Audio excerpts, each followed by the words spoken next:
We were halfway through the breadsticks when Jenna said it. The restaurant wasn't loud. Not enough to drown her out, not enough to cushion the blow.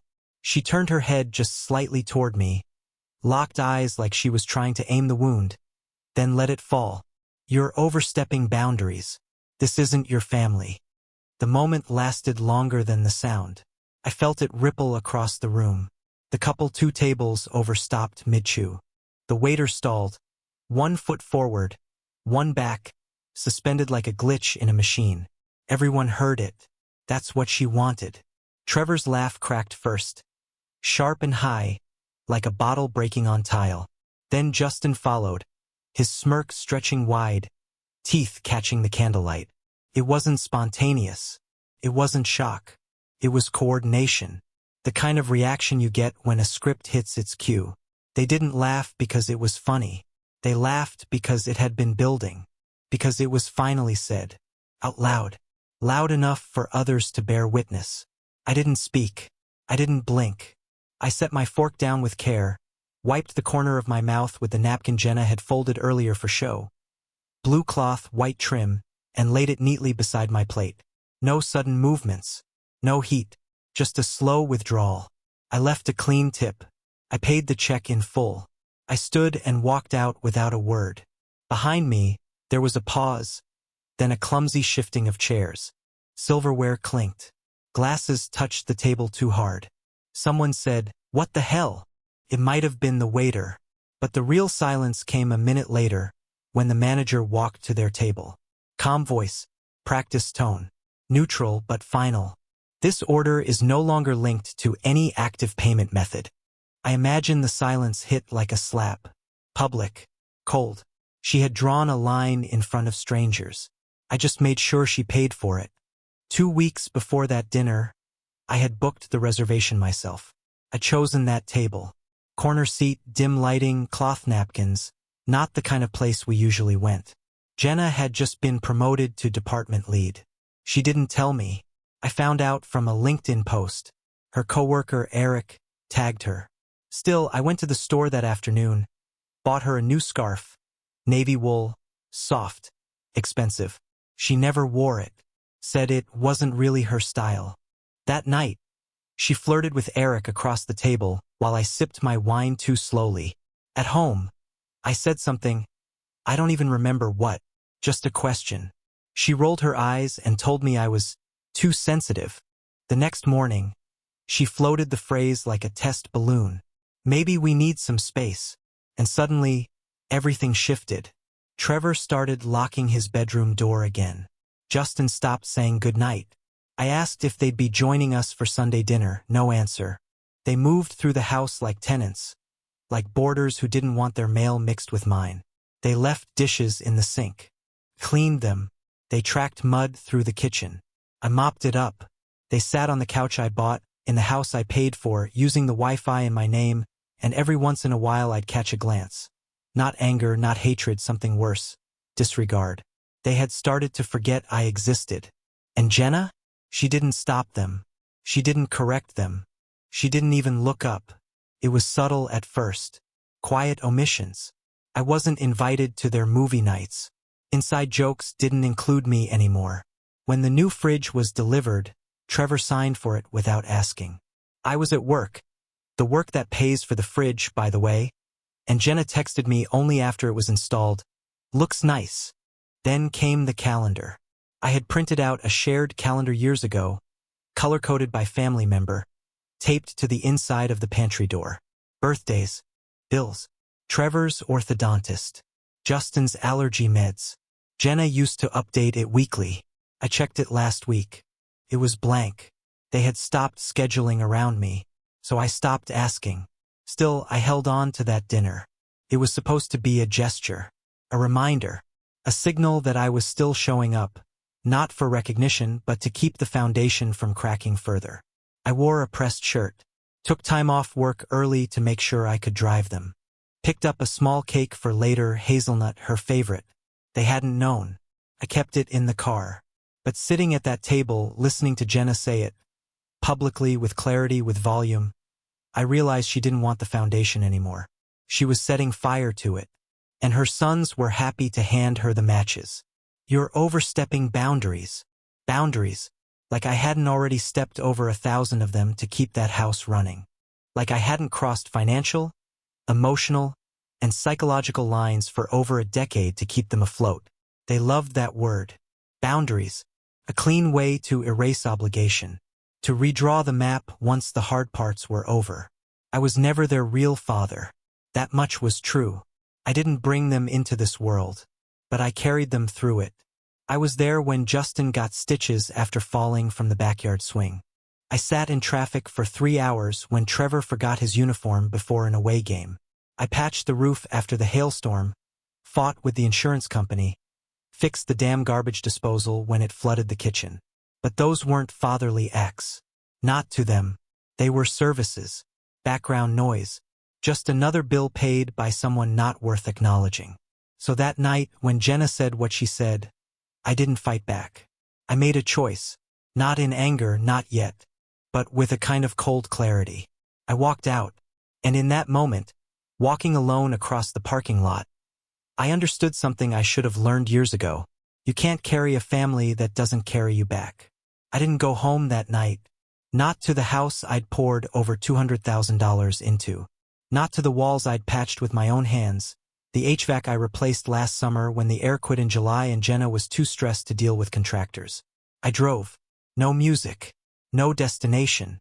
Just asphalt and low beams cutting through silence. I passed the gas station where I used to buy snacks for Justin before karate. The field where we once tried and failed to fly a kite Trevor got for Christmas. I kept going. The next morning, I checked into a motel 20 minutes outside the city. Tile floors, dim lighting, a window unit that rattled if I pushed it past medium. I paid cash. The man at the desk didn't ask questions. He slid me the key with the same expression I'd come to recognize in mirrors. Tired, practiced, done. I sat on the edge of the bed and stared at my phone. Messages? 2 from coworkers. 1 spam. Nothing from Jenna. Nothing from the boys. They hadn't even noticed I was gone. So I started packing. Not physically, not yet, but structurally. Quietly. Precisely. I opened the fireproof box I kept in the back of the closet, the one Jenna never asked about. Inside, envelopes, folders, a USB drive labeled Life, receipts dating back 10 years, tax filings, contractor invoices, insurance documents, the deed, and the envelope. I hadn't touched it in years, but I remembered the weight of it. Jenna's signature was there, buried under mine, beneath the long language of legalese. Home equity line of credit. Primary borrower, D. Roberts. Secondary, not applicable. She needed my credit to get it approved. I remember the conversation. She'd made dinner that night rare. Chicken piccata. She'd lit a candle. 1. Center of the table. Said it was just a formality. Said it would help cover the remodel. I signed because she said we were building something together. A life. A future. She signed nothing since. I took everything, copies, originals, and drove into the city. Snow hadn't started yet, but the clouds above the mountains were heavy with it. I pulled into a small office complex wedged between a chiropractor and a vape shop. The plaque read, Marcy Ellis, real estate attorney. I found her online. Reviews said she didn't smile much but knew how to cut through red tape. I didn't need a smile. Marcy looked like she'd been doing this since before Jenna met her first husband. Hair pinned back. No wedding ring. Her office smelled like coffee and dust. I handed her the box. She didn't ask why I brought it. She just opened the folders one by one. I watched her eyebrows shift as she read. Is your name on the title? No, I said. She bought it before we were married. But you paid into the equity? Every month. All of it. I've got records. She tapped the credit line contract. And this is in your name alone. I nodded. She looked up at me. First real look. Not curiosity. Not sympathy. Just professional assessment. This isn't just paperwork, she said. This is standing. I exhaled. First time in days. She slid the papers back into a pile and adjusted her glasses. If she tries to sell, refinance, or transfer, this lien surfaces. Even if she doesn't touch the equity, your financial contribution is documented. The court will recognize it. A pause. You have leverage. That word echoed. Leverage. A tool. A weight. A truth they hadn't counted on. By the next week, the documents were filed. Official. Recorded. Invisible but present like a wire under the paint. I had no intention of selling. No intention of fighting for the house. I just wanted them to know it wasn't free. That the floor beneath them had a cost. My cost. And I had stopped paying it. Jenna called the next evening. First contact. You left. No anger. No softness either. Just the cold realization of missing logistics. I did. Why didn't you say anything? Could have laughed. I didn't want to overstep. Silence. Then, we need to talk. I agreed. We met at a diner off Powers Boulevard. Neutral ground. She wore that same scarf I bought for her promotion, the one she never wore. Maybe she thought it meant something now. Didn't. She ordered coffee. I didn't order anything. This is about the boys, she said. Not a question. I waited. You've been distant. You left. Trevor's confused. Justin's. She sighed. They're still young. They're 17 and 20. Her jaw flexed. You know what I mean. They know what they said. So do you. They were upset. I shook my head. No. They were clear. Upset is a tone. This was structure. She leaned back, arms folded. So what now? You punish them by ghosting your family? My family. I said it like I was tasting it for the first time. That's what this is? She blinked. What else would you call it? A transaction. She flinched. Just slightly. I reached into my coat and slid a copy of the Helic across the table. Do you remember this? She didn't touch it. You needed me to co-sign. My credit. My income. My name. Silence. I'm the sole borrower. You live in that house because of me. Still, she said nothing. I leaned in. I'm not suing you. I'm not asking for the house. But I'm done pretending this is a shared effort. Finally, her voice came back, softer, defensive. I didn't ask you to leave. No, I said. You asked me to stay quiet. There's a difference. She folded her napkin, checked her phone, stood. Is this about money, Derek? I almost laughed. No, this is about meaning. She walked out. The next day, I got a letter from her lawyer. They were exploring options. Mentioned possible buyout terms. I forwarded it to Marcy. She emailed back 2 words. Let them. 2 days later, they listed the house, quietly without public announcement. I know because the realtor posted it on Zillow, and I had alerts set. I watched the photos scroll by like a funeral album. The kitchen I remodeled, the backyard I seeded every spring, the porch I painted alone one Memorial Day while they went to Jenna's sister's. Could have stopped it. I didn't. I waited. Then Marcy made the move. She filed a formal lien notice. Certified. Timestamped. Attached with the full record of my contributions, from mortgage offsets to tax payments to the roofing contractor who only dealt in cash. Every check had my name on it. Every permit had my signature. They couldn't sell. Not without paying me out. That's when Trevor messaged me. No hey. No apology. Just, we need to talk. It's important. I didn't answer. I was sitting in my motel room, eating cold chicken and watching the ice form on the window pane. A commercial came on for a family SUV. Happy kids, smiling dad, all shadows and sunlight. I muted it. Later that night I wrote a note. Not a letter. Just one sentence I needed to read out loud. You can't build a life on someone else's back and call it yours. I didn't sleep. I didn't dream. I just waited for the weight to become motion. The summons arrived on a Tuesday. Heavy envelope. Raised lettering. Certified mail. Jenna must have thought it would scare me, the implication of it, the weight of law. But I didn't feel fear. I felt confirmation. They were finally realizing that my absence wasn't a phase. That I hadn't left to sulk or guilt them into reconciliation. I had left because I meant it. Inside were statements, property disclosures, proposed settlement terms. I recognized the language, carefully chosen, distant but dressed in courtesy.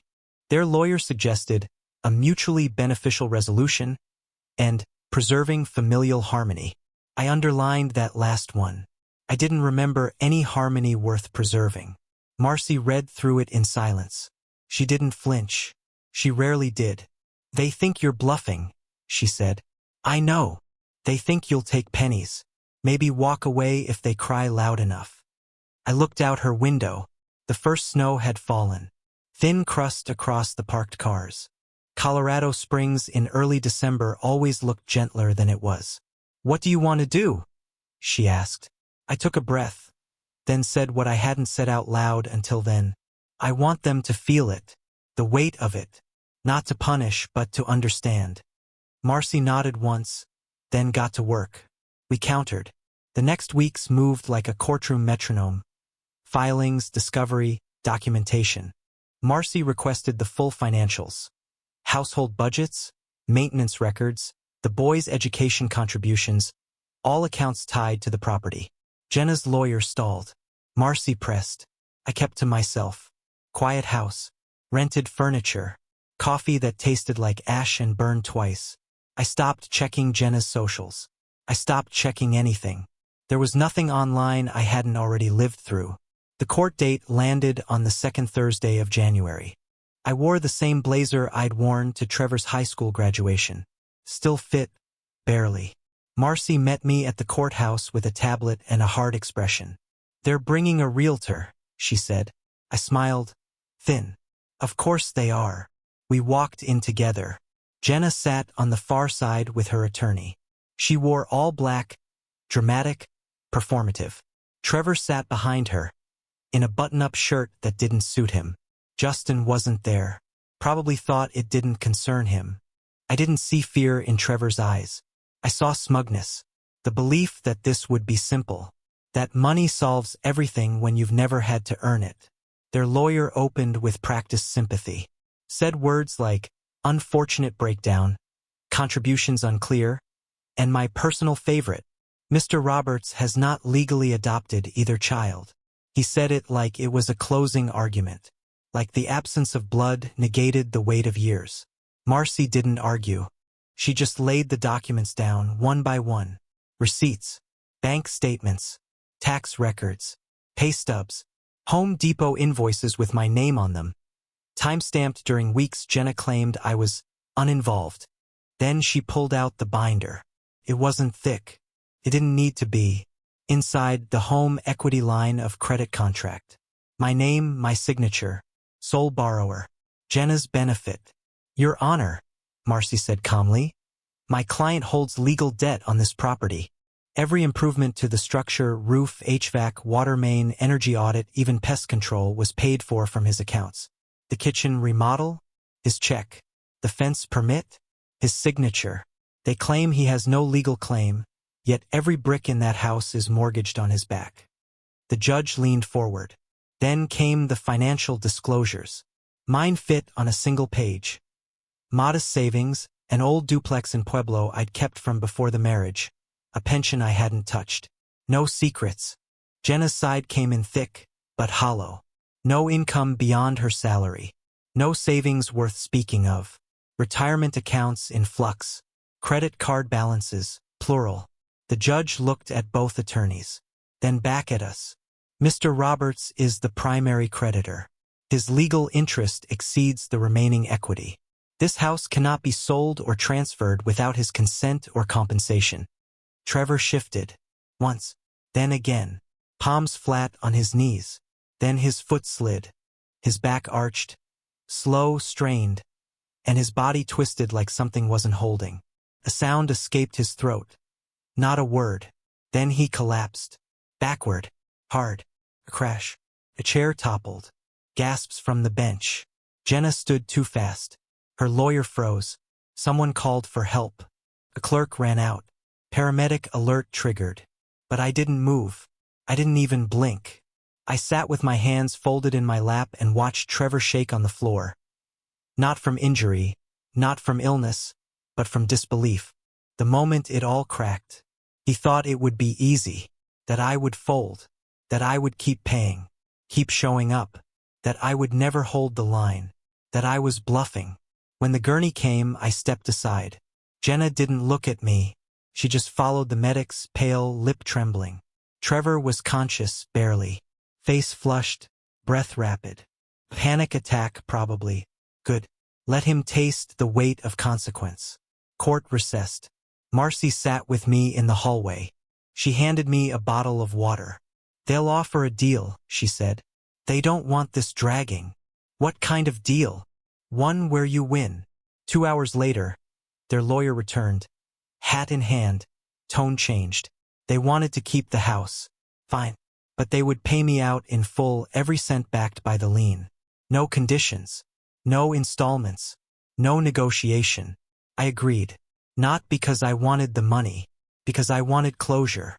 That night, I sat alone in the motel and watched the shadows stretch across the ceiling. I counted the years. 11 years of mortgage payments. For new appliances. 2 water heater replacements. Dozens of gift cards tucked under Christmas trees. Thousands of hours uncounted. All tallied.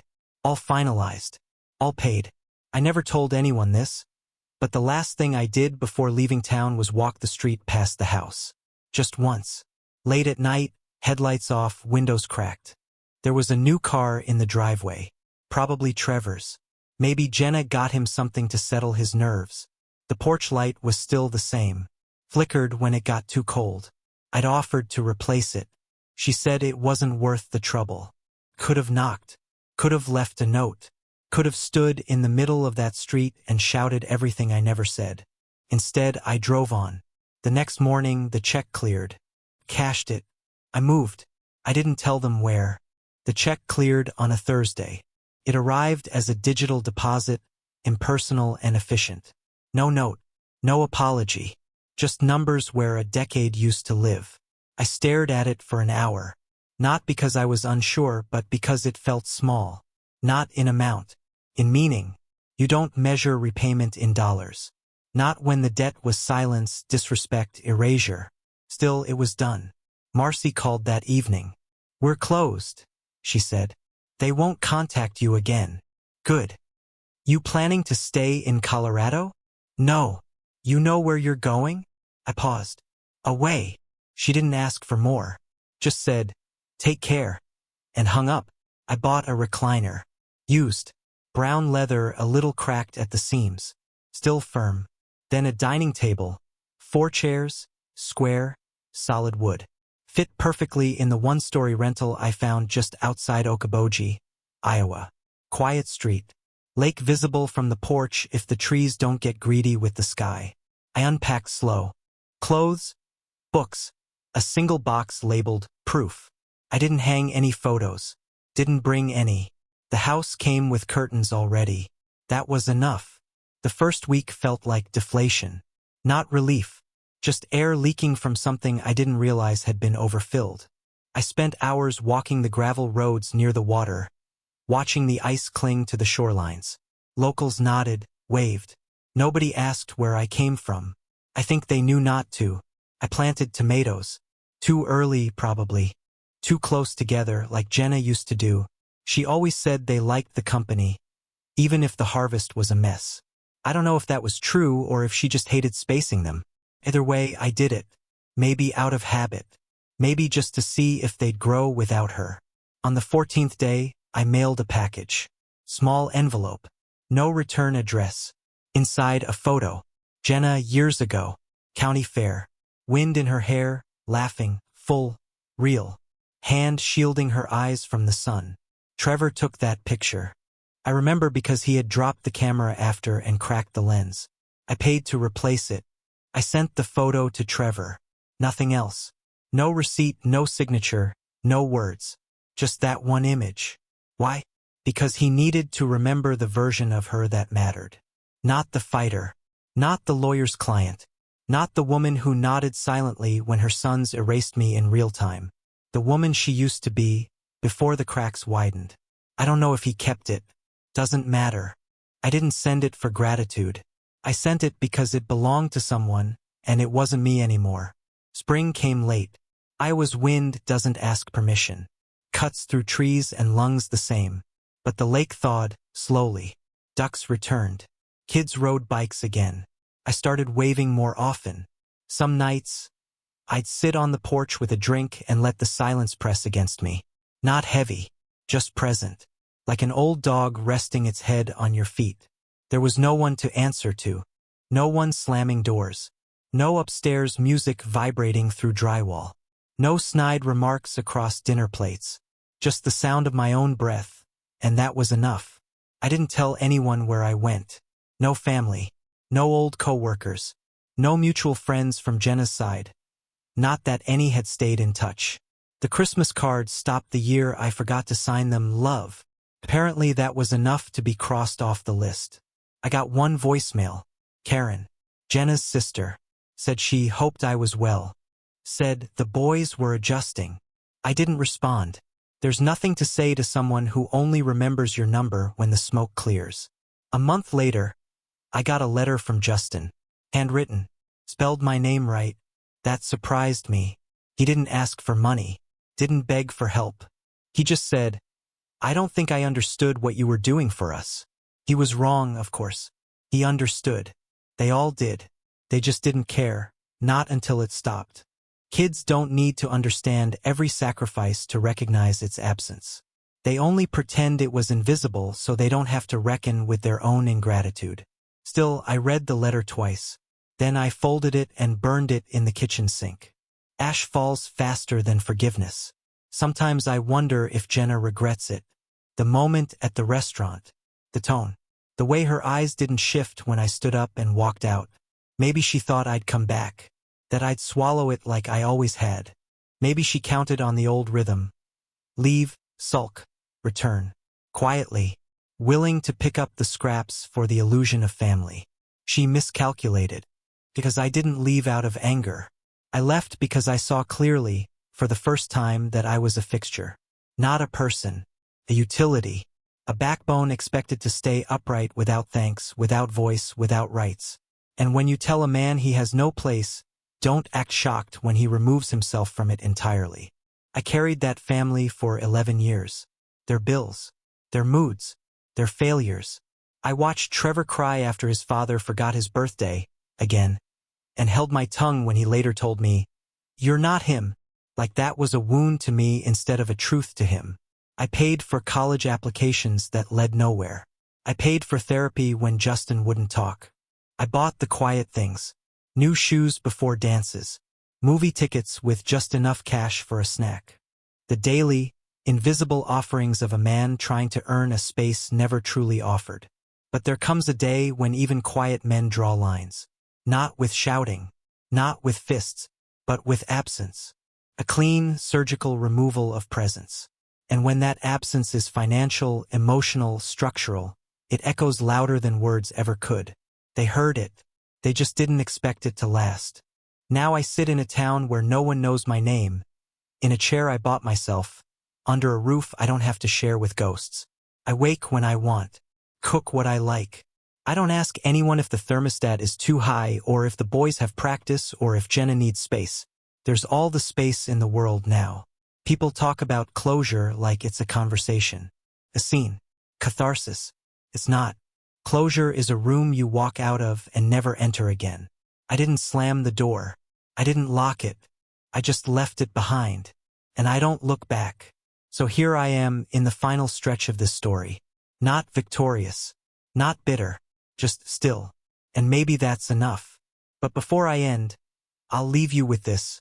What would you have done? Would you have kept paying, kept nodding, kept showing up to a life where you were tolerated at best and despised at worst?